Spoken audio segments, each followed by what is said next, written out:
So the first thing I want to say is that I reorganized my bookshelf, so it's a bit more for books and a bit less of a shelf, so really excited about that. But the actual reason I'm here is because I have a review of Inkheart! You see, this is why I don't like the thing the library does with the jackets, because then it gets all glary and you can't actually see the book.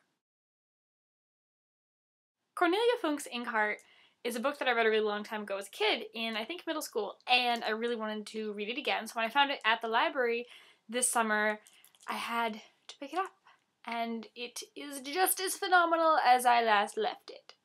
The story focuses on a character named Maggie. She's a 12-year-old girl, and her father, whom she calls Mo, who is a bookbinder or book doctor, as she likes to call him, and he rebinds old books when they're falling apart and makes them new again.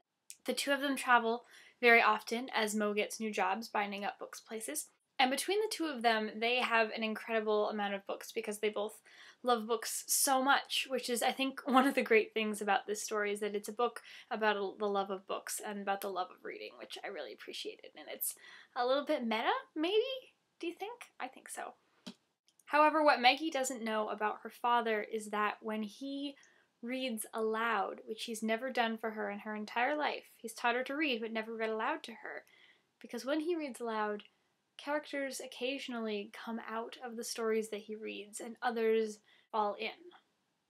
Which you can see is clearly very dangerous.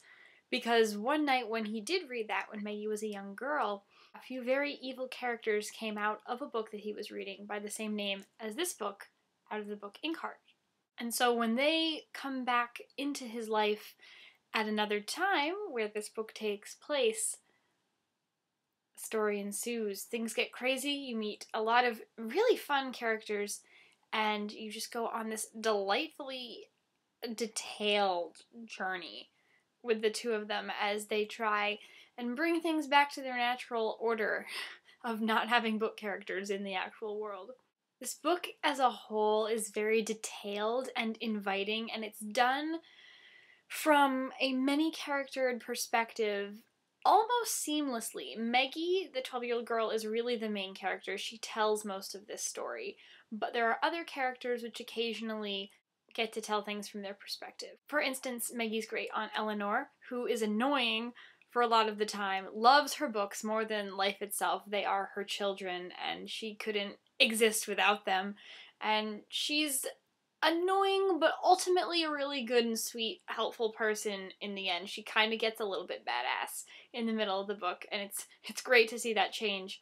Also, Dustfinger, whom, if you ask me, I think this book is actually about him, because he came out of the book when Mo read aloud all those years ago, and he's just the real point of everything. He just wants to go back home. He wants Mo to read him back into the book, and he hasn't been able to.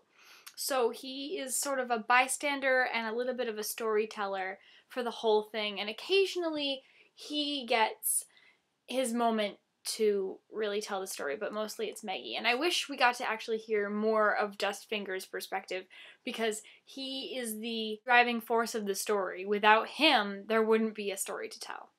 Maggie, as a storyteller, first of all, has a really confusing name, and I kept wanting to say Maggie because that's just more common, but Maggie is her name.